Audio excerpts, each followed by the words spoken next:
За шүүх хурданд ороод гараад ирлээ. Шүүгчээс татгалзах хүсэлтээ өглөө. Мэдээж хууль заснаар ерөнхий шүүгч угсалтыг бол шийдвэрлэнэ. Гэхдээ мэрэгжил нэгт нөхөд буюу шүүгч нартай хандаж нэг зүйлийг хэлэхэд хэрвээ тухайн иргэн тийм ээ шүүгдэгч танаар шүүлэхгүй гэж үзэх ямар нэгэн эргэлзээ байна гэж зүйл өөрөө бас татгалзаж байгаа ч гэж би хэлмээр байна. Мөрдөн байцаагч гэдэг бол хэрэг мөрдгөл үүрэгтэй. Прокурор хяналт тавих үүрэгтэй. Үндсэн хуулийн заагснаар улсын ялагчаар оролцдог байхгүй. Тийм учраас гэмт хэргийг одоо юу гэдэг юм мөрдөж байгаа мөрдөгчөө би өөр хүнээр мөрдүүлье. Хяналт тавьж байгаа прокуророо өөр хүнээр тавиулъя гэж бол бас нөгөө шалгаж байгаа ярьж болохгүй л дээ. Яг зүгээр онцгой тохиолдолд янз бүрийн нөхцөл байдал байгаа тохиолдолд мөрдөгч прокурорыг солих асуудал байж болно. Ер нь бол байж болохгүй. За шүүгч гэдэг бол шүүн гэсэн үг шүү дээ. Шүүн гэдэг чинь гин бурууг ялгаж салгаж тийм үү яллах болон цагаатах талын нотлох баримтыг одоо үнэлжээж гин бурууг шийднэ гэдэг ийм албан тушаалтай. Гэтэл шүүгч нь өөрөө ямар нэгэн ашиг сонирхлын зөрчилтэй эсвэл шүүгдэгчд ямар нэгэн байдлаар таалагдахгүй эсвэл энэ шүүгчээ шүүлгвэл шудраг байна гэсэн итгэл төрөхгүй байгаа энэ нөхцөлд заавал тэр эрүүгийн байцаан шийдэх хууль заагдсан шүүгчээс татгалзах үндэслэл гэдгийг одоо үзэхгүйгээр өөрсдөө сайн дураа татгалзчих хэрэгтэй гэж би үзээд байгаа.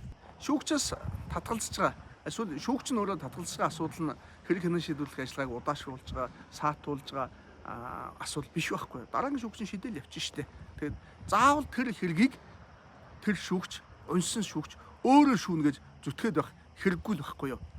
Эрүүгөө бол олон зуун заалттай. Өөрөөр хэлбэл олон зуун үйлдэлийг гэмт хэрэг гэж тооцдог. Гэтэл шууд бодиттой тодорхой эргүүд байдаг шүү дээ. Зодсон бол зодсон, зогсон бол зогсон, хулгайлсан бол хулгайлсан, мөргсөн бол мөргсөн тийм ээ. Гэтэл тогтооход эргэлзээтэй бас тийм зүйл ангууд байдаг. Тухайлбал юу байж болох вэ? Хүчинт гэмтрэг. Хүчинт гэмтрэг гэдэг чинь одоо мэдээж ил цагаан байдгүй, орондоо байдаг, хаанчуудын гэрт байдаг, ямар нэгэн камер болон бичлэг нотлохонд байхгүй. Гагцгүй хүснэ үү, хүсээгүй үү гэдэг л зүйл байдаг. Хэрвээ хүссэн бол зүгээр бэлгийн харилцаа болдог. Хүсээгүй бол гэмтрэг болдог. За мөн түнчлэн амиа хорлоход хүрэх гэж бас зүйл анги байна. Тий. Үнэхээр тэр хүний дарамт шахалтын улмаас тийм ээ хүч хэрэглийн улмаас амиа оруулсан бол энэ гэмтрэг хүний амь насыг хорьсон. Гэтэл тийм бас биш байж болно шүү дээ. Тийм биш.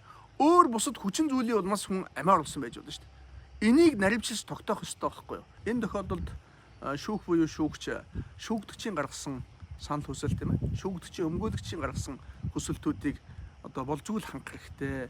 Ямар нэгэн эргэлзээ байхгүй болгож нотлох баримтыг хангалттай цуглуулсныхаа үндсэн дээр шийдвэр гаргах хэрэгтэй шүү дээ. Бид олон улсын жишгийг харах хэрэгтэй, судлах хэрэгтэй, тэндээс хэрэгцээтэй зүйлийг авах хэрэгтэй байхгүй юу? Дэлхийд дээр хүний эрхийг хамгаалдаг номер 1 улс гэж ярьдаг Америк нэгдсэн улс байна. Америк нэгдсэн улсын одоо тэр бүх мужуудад мөрдөж байгаа тэр хууль зааснаар бол хэргийг нэг шүүгч хуваарлж яваад тэр шийддэггүй.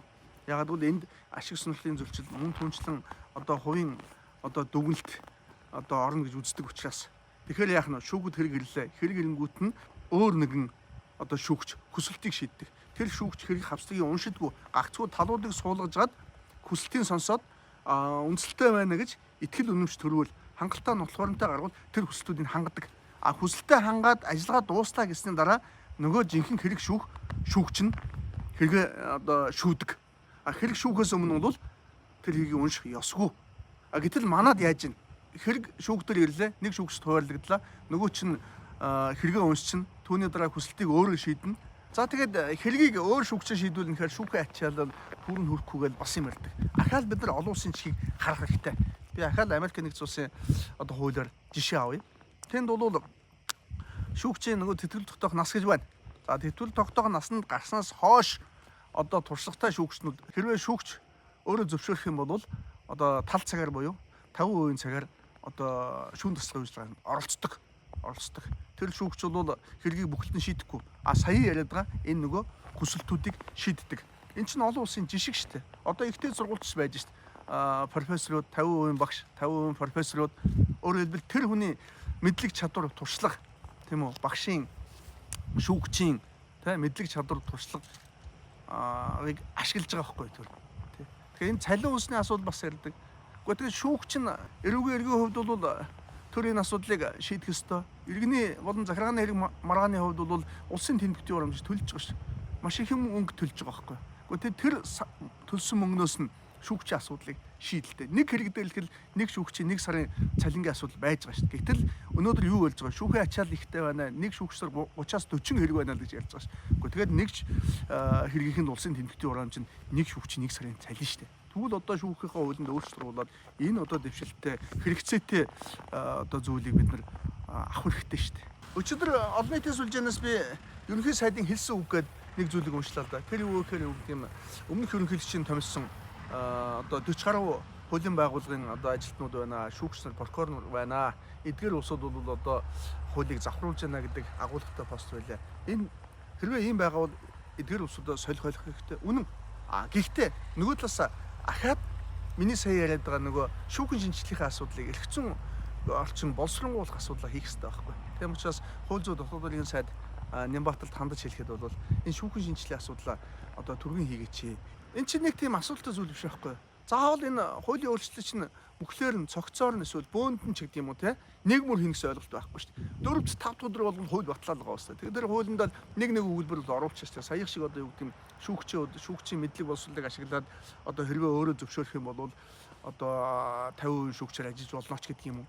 За энэ шүүгтэр ирсэн хэрэг маргаан шийдэхээс өмнө санал хүсэлт байдаг бол түүнийг нь одоо шийдэхгүй шүүгч өөр шүүгч одоо шийднэ ч гэдэг юм. Ингээл ганцхан өгүүлбэр л оруулчаач та. Ийм учраас хууль зүйн дотоод улсын сайд Нямбаталд хандаж хэлэхэд дээр ярьсан саналуудыг судлаж тийм ээ хүлээн авч хууль санаачлан улсын хурлаар батлуулахыг одоо хүсэж байна.